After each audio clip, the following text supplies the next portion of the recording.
But you cannot behold me with this human eye of yours. I will bestow on you the divine eye. Behold my divine power.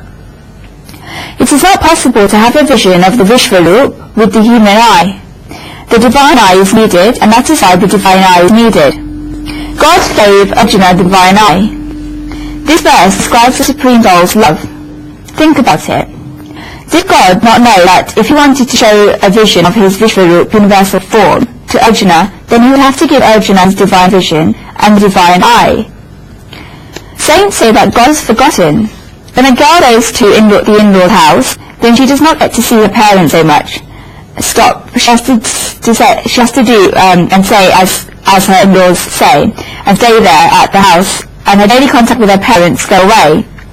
She can at best write letters, but she also has a wish to see her parents, and how her parents are.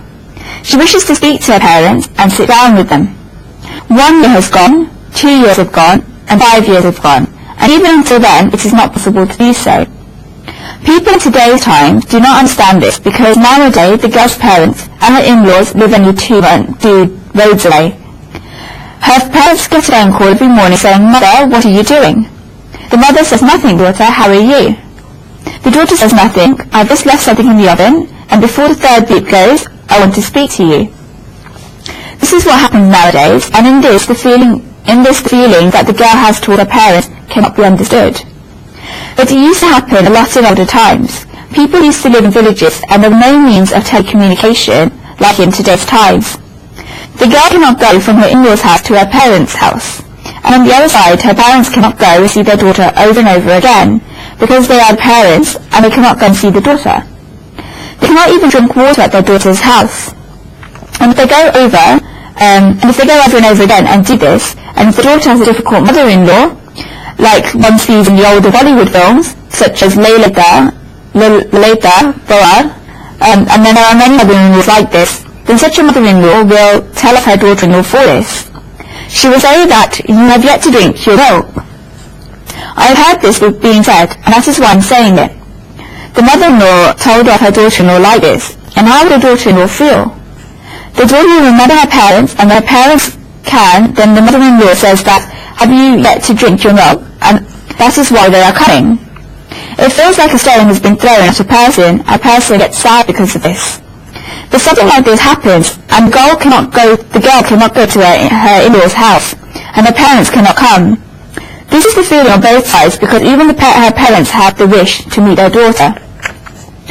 Then what happens is that such a circumstance arises, that there is a wedding going on in the town of the girl's house, and parents are coming with the groom side of the family, and the other girl is getting married in a town. The girl's mother and father go with the groom side of the family. The girl finds out about this through messages that have reached her, that her parents are going to come.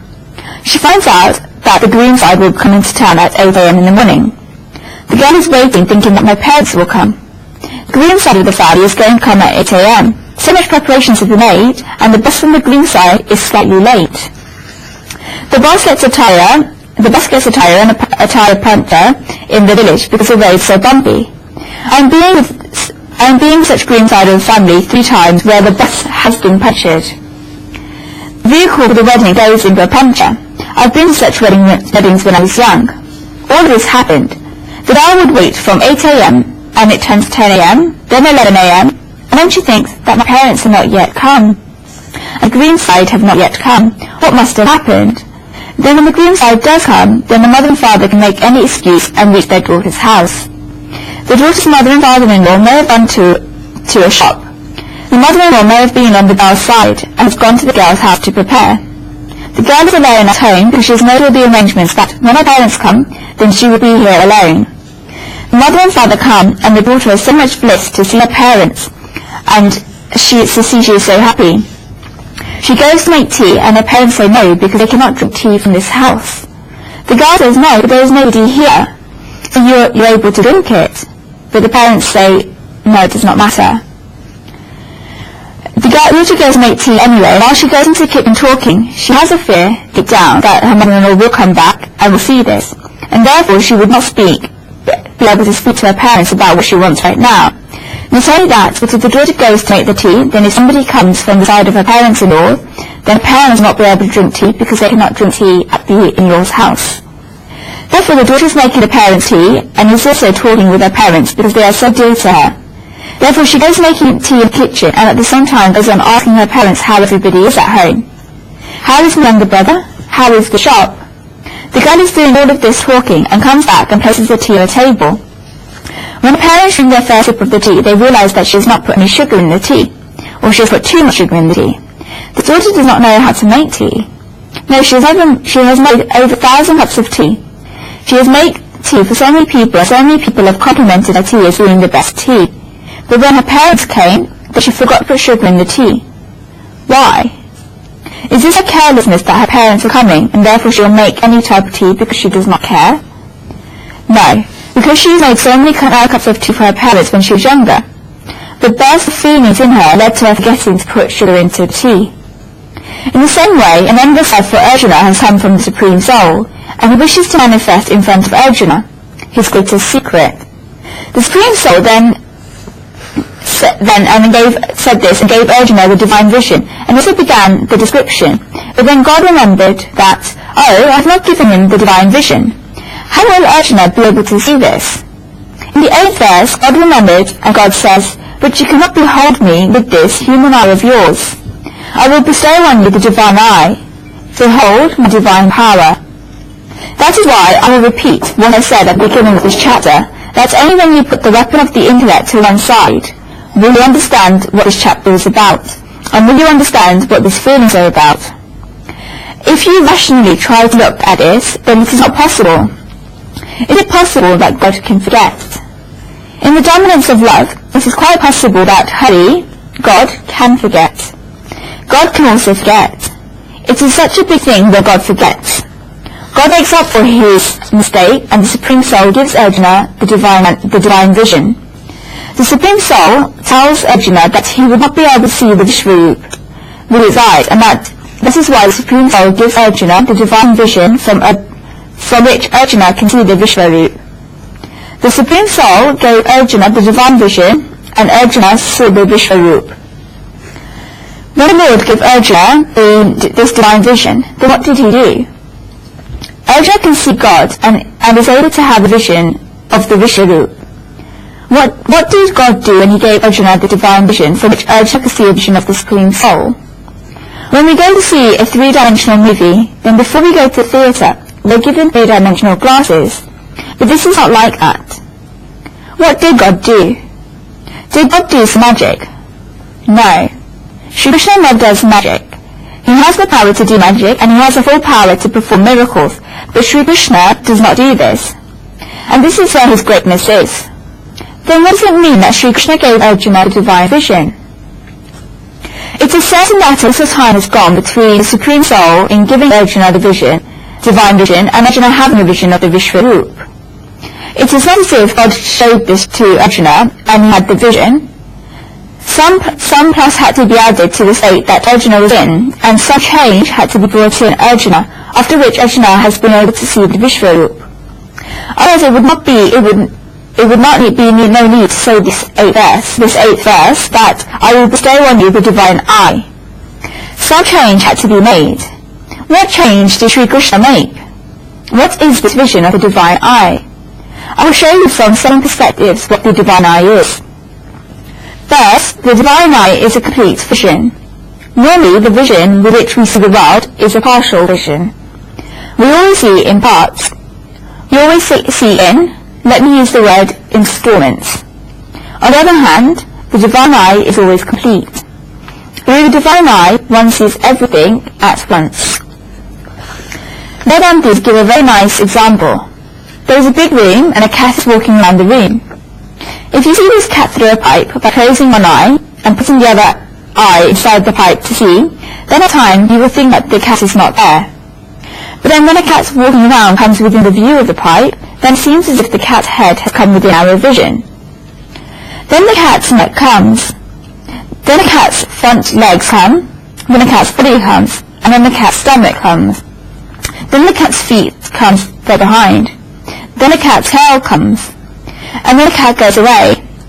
We see the cat in bits and bits and bits. We see the cat in installments.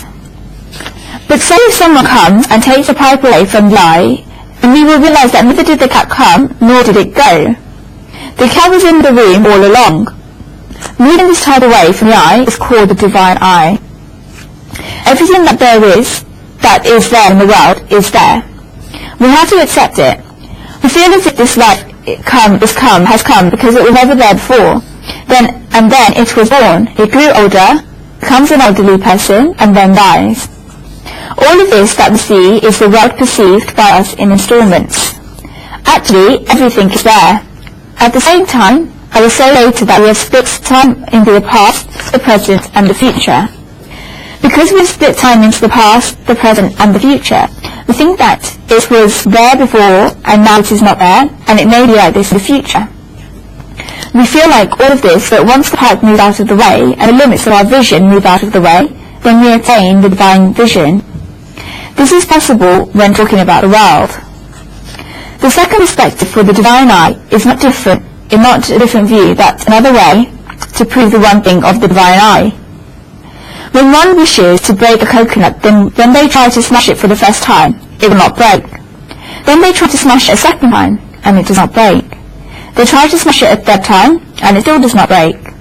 But when you try to smash it a fourth time, then it does break. Say that somebody is clever, is standing next to the person, and says that, why did you not smash it the fourth time on the first occasion that you were trying to smash it? Then this will not work. Those 4 attempts were necessary in order to break the coconut. The first attempt did not go to waste.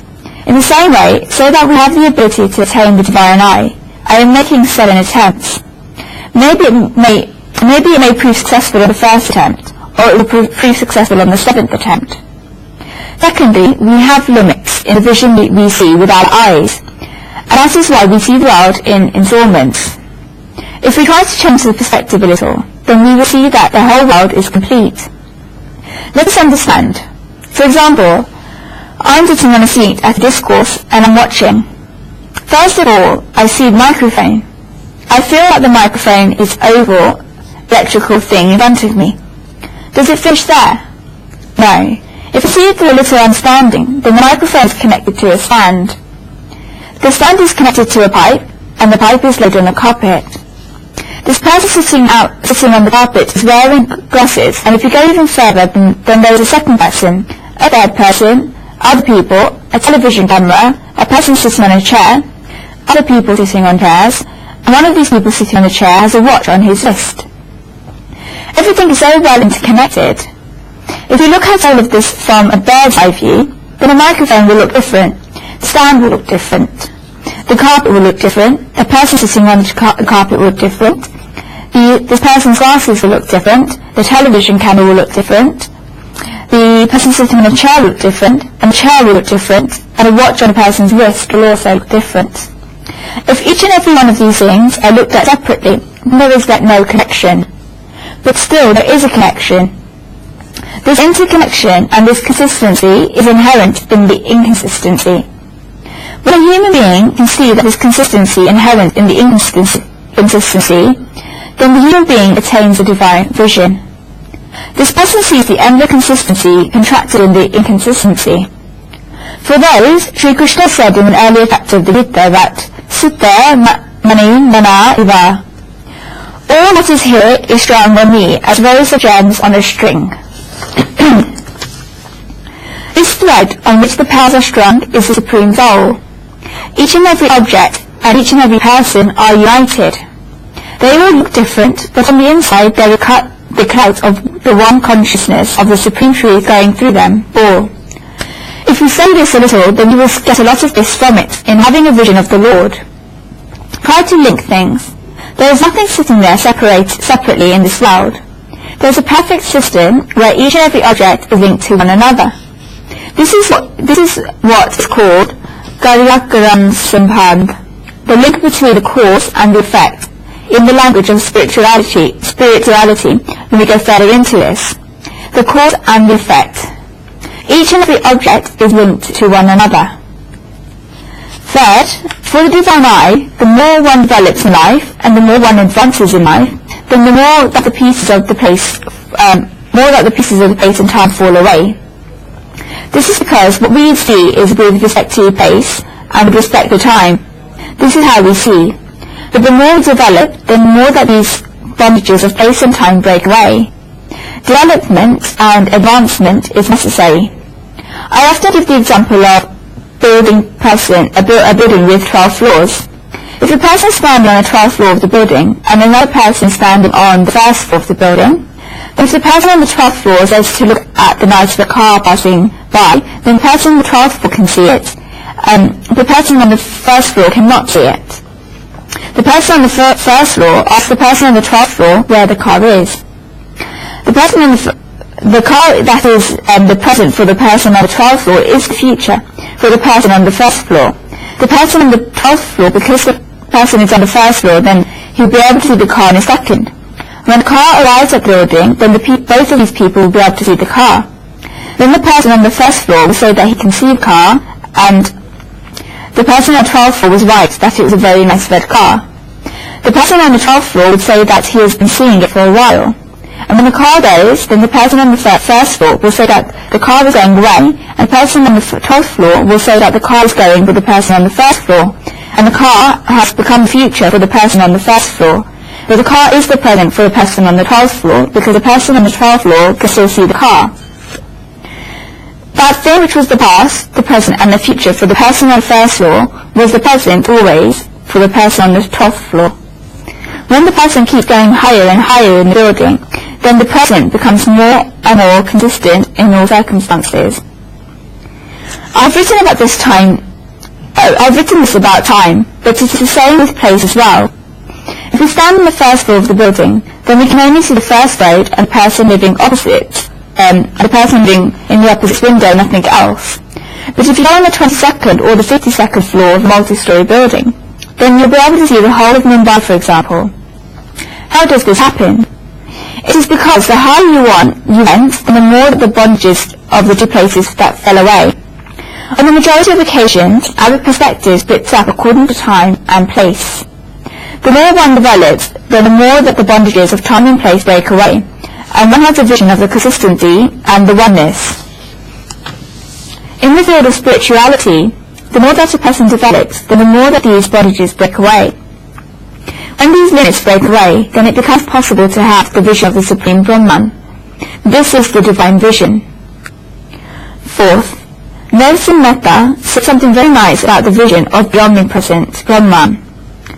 Akila Brahmand me ek tu Hari Judra Rupa Ananta Bhasa. Oh Hari, you are the only one in the whole universe. You take many different forms in this world. We also discussed earlier the quote from Kavi Galapi that Iya Naja Nacha Mari Thare Yadi Hari Tya Apni. Wherever my gaze falls, it is filled with memories of you. One can only see God, and one cannot see anything else. And this is also possible. One must try to achieve the worthiness to do so. The divine eye is possible for all of us if one has the worthiness. I got to read about something very, very nice 9 years ago. There was a saint in a town, and he was giving a very beautiful discourses.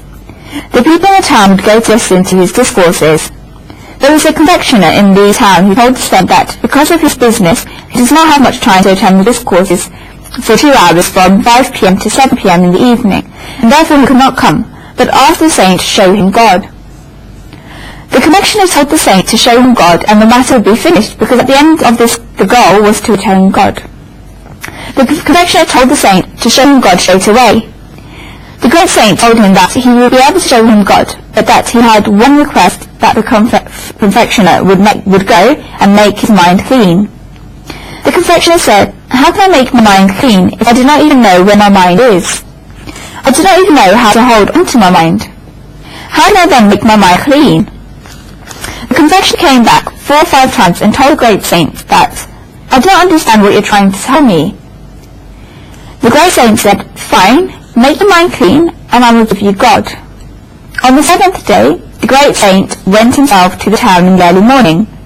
The great saint went to the confectioner's and told him that today he would ask him ask from him, because the confessioner would come every day to him and ask him for God. And today the great saint had come to ask from the confessioner if he has anything in the shop to give the great saint. The confessioner got very happy at the beginning that this great saint never asks and is asking for me today. The confectioner got very happy and went to give him the sweets, all of the sweets to this great saint. The great saint pulled out a bowl from his bag, and this bowl was covered with dirt, dust and mud. The bowl was so dirty and full of rubbish.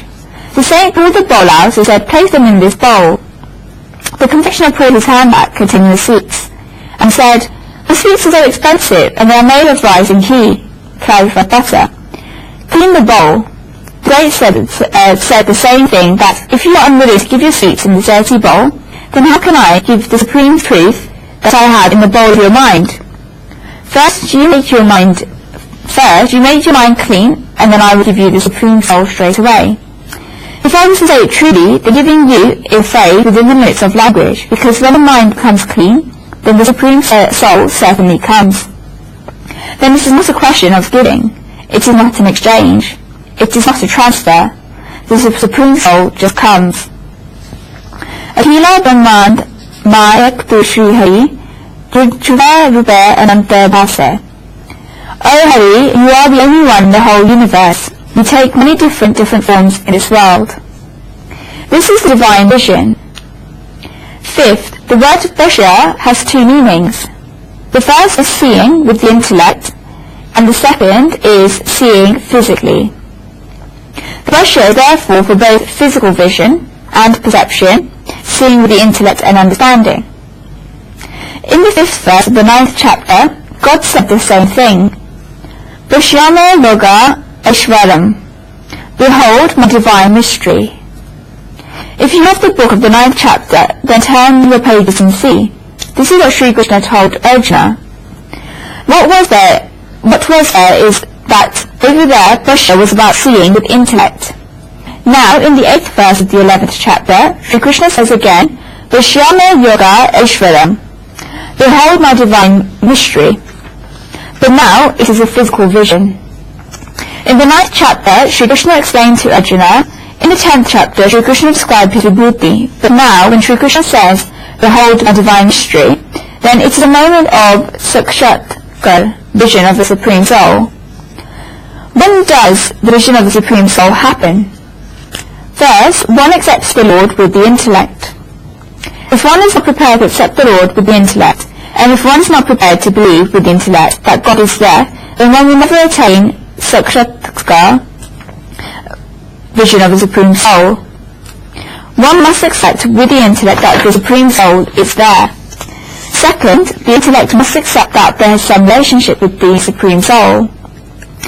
Third, the intellect must accept that the vision of the Lord is possible. Then, fourth, the eyes say, yes, God is right there. If the first three steps do not come, then the eyes will not be able to see. First, the intellect must decide. This is Buddha, and this is the divine eye. Acceptance by the intellect leads to the divine eye, because the eye sees what the intellect wants. If something is in front of the eyes, but the intellect does not ask to see it, or if the intellect does not understand it, then the eyes will not be able to see it. How can one see it then? The intellect first has to accept it. I like a poem very much, and I say often, Ango ko bhi le dubega, dil ka pagalpan, जो मिलता है उसका चराहा तुझसा लगता है. The eyes will be taken away by the madness of the heart. The face of whoever I meet looks like yours. The madness of the heart even takes the eyes away. The heart changes somewhere.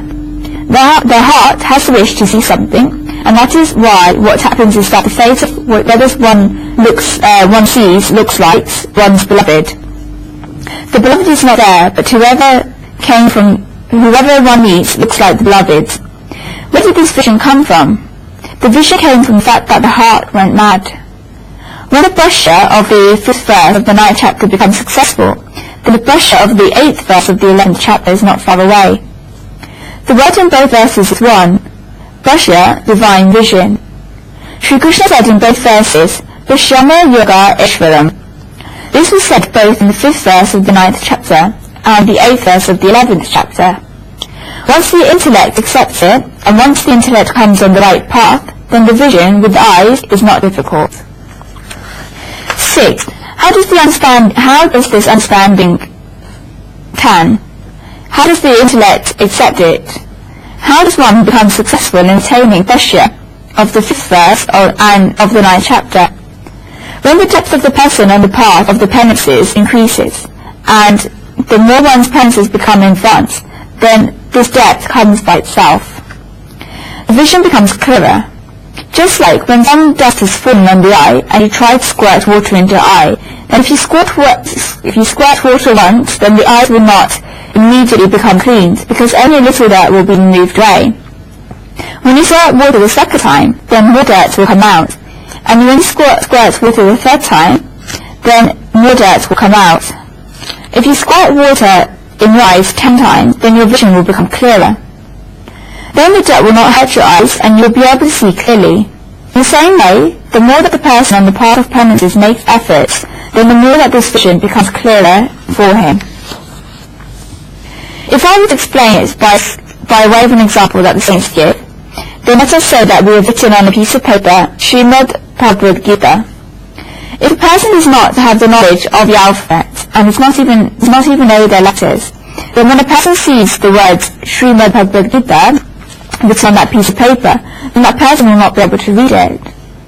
The person will think that there are black lines written on a piece of white paper. This is all that such a person will understand. If we go a little further than this, then if a person understands the out from it, then how to read, and then write that, then that person will be able to read what is written. We will say that this is written on a piece of paper, but when a person on the 3rd level has studied the Srimad Bhagavad Gita, and digested each and every verse of the Gita, and has applied each and every verse of the Gita in their lives, then when this person sees Srimad Bhagavad Gita written on a piece of paper, then he will remember so many verses, and he will think, this is the message of my Lord. These are the words of Sri Krishna. He will remember so many verses, and the whole of spirituality will stand there in front of him. For him, the Srimad Bhagavad Gita will not remain just written words, but in the Srimad Bhagavad Gita, it will come to him like a whole way of life.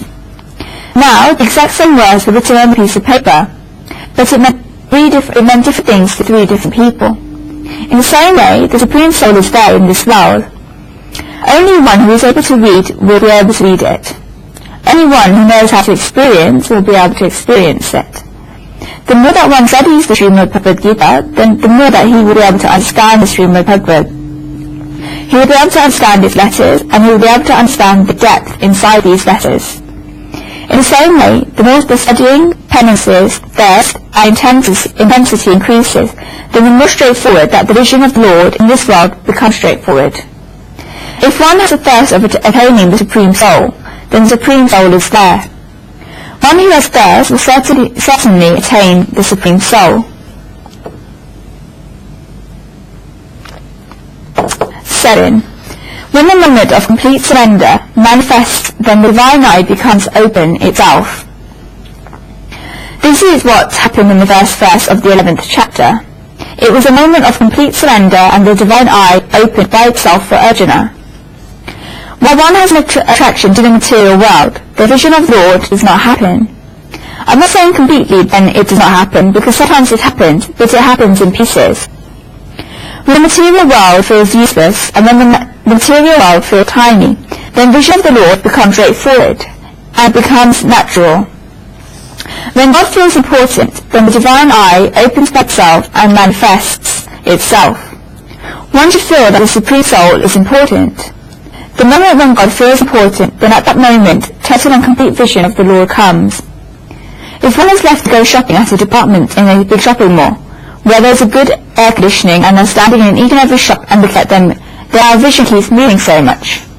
We say this that the person is moving his gaze in all four directions will stop. He's looking at who has worn that, who has done with makeup, who has done which hairstyle, who is holding which umbrella in the hands, what colour t-shirts people are wearing, and what trousers people are wearing. He sees food on display at a restaurant, and water starts running from his mouth, and everything happens. You see somebody passing by and think that this is somebody I know yet. They do not look at me. How snobbish. All of this happens to us. We are moving while we are watching everything, and 45 minutes pass, and then an hour passes. Do we not see everything? We see each and every small thing. Then suddenly we realize that, oh, the past that was hanging on my shoulder is not there. When one realizes that the person is not then how many thoughts pass through one's mind? One thinks, where could it be? Half an hour ago I wanted to try a dress, and I tried it in the trial room of the clothes shop. It must be there. We make a dash to the trial room and we go towards the shop. Then we do see all the faces around us. Do we see any beautiful faces? Do we look at the people's hairstyles? So many times this happens when we are just doing our work and we do not see anyone, even when people are passing us by. Despite this, our concentration does not go there. We thought about it a lot, but it was never possible. Now it is possible. No matter which person passes by us, it does not matter.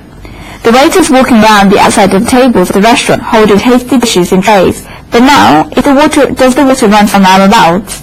No. Our attention is only one thing, that I must reach the trial room quickly. Will I find the purse or not? Now, the person we know passes us and calls to us, but we think, now I have to go. Now, are we excited to see their faces? No. Our attention is only on the one thing. Where is this purse? All of the things feel unimportant to us. This departmental represents the material world. The material world is a big departmental store. When we go out to move around, then we are just looking around. Our whole lives spent in looking around until we reach the age of 70 or 90. And we do not see God in it.